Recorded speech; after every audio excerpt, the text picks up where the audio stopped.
Years ago, I read a book written by a pastor whose name I've long since forgotten, but I always remember the title of the book, Tell Me How.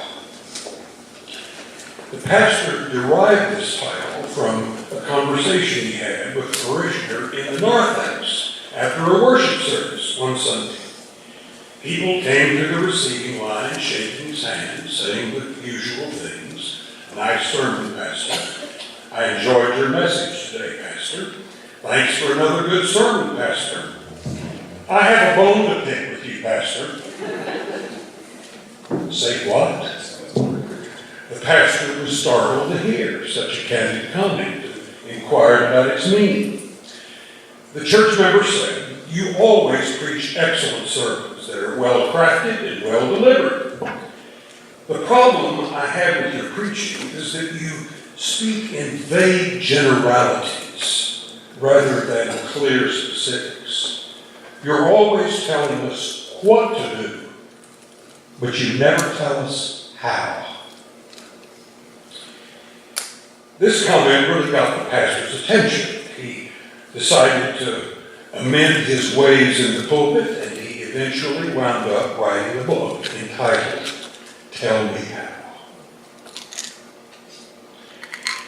Over the 5 Sundays of September, I'm preaching on the lectionary readings from the Epistle of James.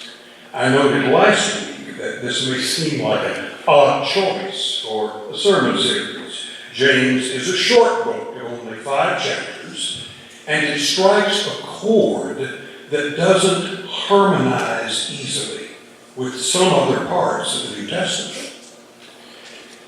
This letter is best known for 2 sayings in particular. The first we examined last Sunday. Be doers of the word and not merely hearers. The second famous saying is found in today's lesson. Faith by itself, if it has no works, is dead. Now, like some of you, I memorized both of those verses as a child and have held them close to my heart ever since. But notice, they don't tell us very much. What does it really mean to be a doer of the word? Precisely what kinds of works does God expect from people of faith? How, specifically, do you and I translate Christian belief into Christian behavior? We want to say to the writer of James, you're telling me what to do, please tell me how. Well, James doesn't keep us guessing for long. He quickly moves from a general exhortation to a particular example. James provides a memorable scene depicting a rich man receiving deferential treatment in finding a seat in the synagogue, whereas a poor man is politely given standing room only or seated on the floor. It's a scene we all know and have likely experienced in one form or another. The author's sympathy is with the poor man, and the reason is not far to seek. We are reminded that God's sympathy lies with the poor, who turn out to be rich in faith and the real heirs of the kingdom. By contrast, the author has little use for the rich, who in his experience oppress the poor, take them to court, and blaspheme the excellent name, probably a reference to the name Christian. We find evidence elsewhere in the New Testament that such discrimination against the poor actually occurs in the early church. Even within the setting of worship, people are treated differently based on their socioeconomic status. And of course, it still happens in Christian congregations in our own time. I was raised in a large downtown church that had a number of prominent, wealthy people on the rolls. It was the Sunday morning place to be in Corpus Christi, Texas. The years of my childhood and youth were the golden years for that congregation. Sunday school classes were brimming with eager students. The sanctuary was full at 11 o'clock. The church was saturated with the sweet smell of success. Many factors contributed to the growth of that congregation back then. Not the least of which was the work of a paid staff member called the church missionary, whose actual job was to visit prospective members in their homes and invite them to join our church. She was a warm, loving person and a great recruiter. But even as a teenager, I found her recruiting techniques highly questionable. On the wall of her office was a map of the city. She used colored markers to draw the boundaries of various neighborhoods. Then she used push pins to mark the locations of the homes of the people who had visited our church. This woman's strategy was to make her first visits to prospective members who lived in the more affluent neighborhoods. If Mr. and Mrs. Smith resided in the elegant South Shores estates, they got priority over Mr. and Mrs. Jones, who lived in Saxon Heights, an older, declining neighborhood on the other side of the tracks. And if an African American or Hispanic family happened to show up in our church, which was highly unlikely in the first place, they would not get a visit from this woman at all. Her rationale was that we were a respectable, prestigious congregation, and we wanted to remain that way. I mean, you can't make this stuff up. It actually happened as I told it. And it happened with the blessing of the pastor and the silent consent of the congregation. It was a case of the haves discriminating against the have-nots, a crass example of favoritism within the life of the church. It's just the kind of behavior that the Apostle James targets for criticism. James tells us in no uncertain terms that deference toward the rich and denigration of the poor are unacceptable practices for those who really believe in the glorious Lord Jesus Christ. Let it be clear, the leadership of my home church was not lacking in faith. They had faith in abundance, faith in the authority of the Scriptures, faith in God, faith in Jesus as God's Son, faith in an afterlife, and so on. But James asks, what good is it, my brothers and sisters, if you say you have faith, but do not have works?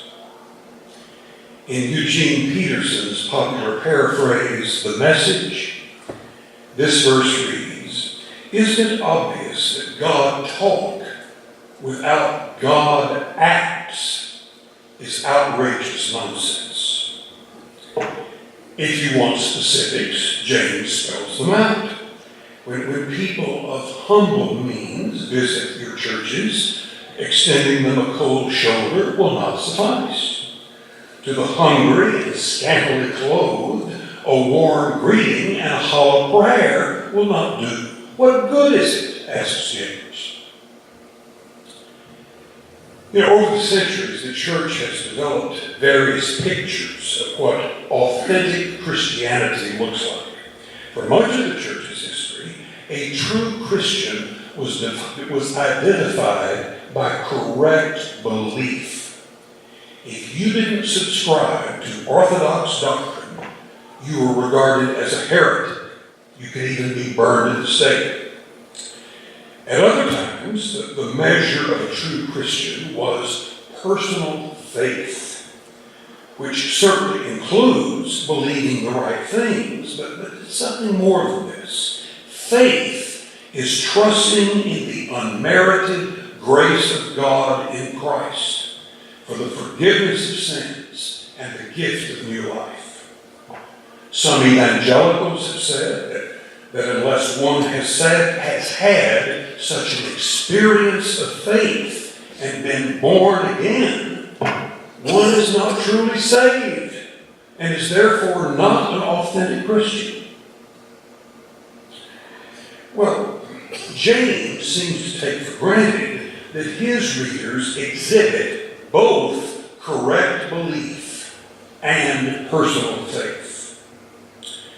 But, he says, even if you are orthodox in your mind and have faith in your heart, you haven't gone far enough. The litmus test of true Christianity, he says, is whether you translate your faith into action. And this action must be directed not just to the brothers and sisters in your church family, those with whom you share a natural kinship and regard as equals. You must also act in loving ways toward those who are on the outside, those who are different, those who are easy to regard as inferior in appearance or lifestyle. And then here's the really hard part. This action calls for something more than patronizing from afar those who occupy a lower status in the eyes of the world. It means being in relationship with them. James calls us to embrace them as friends, not as debtors to our generosity.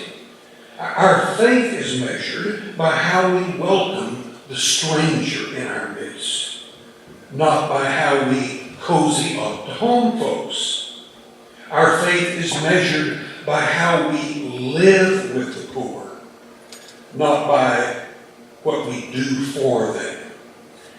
We imagine that Jesus is impressed when we offer to solve their problems for them because they're incapable of helping themselves. Every encounter only serves to reinforce their humiliation. According to James, Christians don't send stuff to the poor. We are with them. We are friends. I was reminded last May that this is what mission trips are all about. Our church sent a team of volunteers to Ecuador to provide assistance to a pair of Methodist churches which by our standards are poor and ill-equipped. We brought our muscles and resources to try to make a difference. But before we started out, we were carefully coached by Jay Hockenberry and others about how to relate to those on the receiving end of our help. They were our hosts. We were their guests. We were not there to work for them. We were there to work with them. We were there to be their partners in ministry and to encourage and empower them to do their own work of ministry. We were there, above all else, to build relationships, not to build buildings. We were there to make friends. Now, let's bring this matter a little closer to home. Is it just a coincidence that during this month of September, when our understanding of faith is being challenged by the Epistle of James, representatives of our church are serving each Friday at the Woodbury Food Bank? Now, just for the record, some of the clients of the food bank can be classified as poor in the literal sense. They live well below the poverty line. But the situations of other clients might surprise you. They have regular incomes and some measure of financial independence, but they still have trouble acquiring the bare necessities, and they reach out for help. The first time I worked at the food bank, I carefully observed the behavior of its administrator, Bob Taylor. Bob works fast and is highly organized and efficient. But while he is distributing food and keeping meticulous records, he also takes time to get to know his clients. He calls them by name. He hugs the men and kisses the women. He pauses to hear their stories. He treats them with respect as equals in the human family. The food bank reminds us that even in affluent Woodbury, people in need are right under our noses. And Bob Taylor reminds us that these people are more than needy clients. They are our neighbors and friends. Each week, I receive an unsolicited email from a website called sermonsuite.com. It's a resource for pastors like me who preach from the lectionary, containing interpretations of the scripture passages and illustrations for sermons. But each week's email offering is merely a teaser. Only a small portion of the website's material actually appears in the email. In fact, one can be reading a juicy illustration, and it just stops in mid-sentence with the words, "Click here for other resources." The authors, of course, want the readers to pay good money to subscribe to the website and get the punchline of the illustration. Last week's email contained an illustration to go with today's text from the letter of James. This is how the illustration read. In her book, Out of the Salt Shaker and Into the World, Rebecca Manley Pippert tells about a highly intelligent college student named Bill, who had become a Christian. As so many college students do when they leave home, Bill explored his identity by rejecting some of his parents' beliefs. Following his generational norms, he never wore shoes, regardless of the weather. He always wore jeans with holes in them and a t-shirt, regardless of the occasion. In fact, that's what he wore when he attended the campus chapel services. Jeans, t-shirt, and of course, no shoes. Summertime came, and the chapel services were on hiatus. The next Sunday, Bill decided to visit a local church across the street from the campus. He arrived a little late, and the service had already started. The very well-dressed church members who had arrived on time were sitting in all the seats at the back and along the center aisle. As Bill walked down the aisle looking for a seat, there were no open spots. Because of his unusual fashion statement, no one in the congregation would scoot over to get him a seat. Would you believe, at this point in the Sermon Suite email, the story just stops. The reader is left dangling. One would have to subscribe to the website to find out what happened to the scruffy-looking college student. Did he give up on finding a seat and leave the church, never to return again? Did someone find it in his or her heart to offer a place for the young man in one of the pews? Did this college student make an impromptu speech to the congregation, castigating them for their stance of discrimination? I don't know. I was too cheap to subscribe to the website to find out.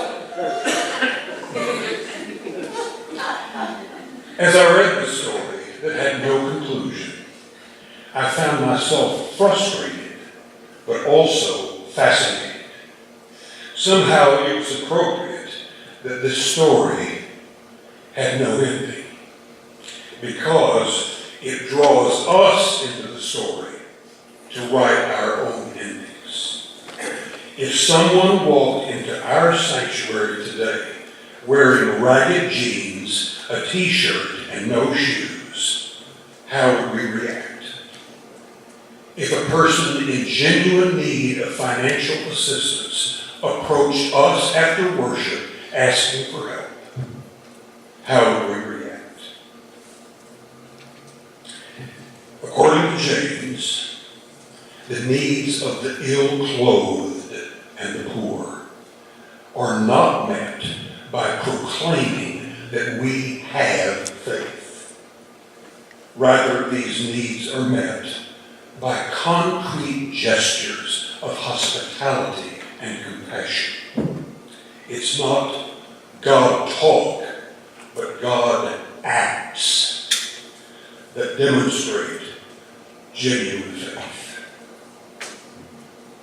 And James tells us how.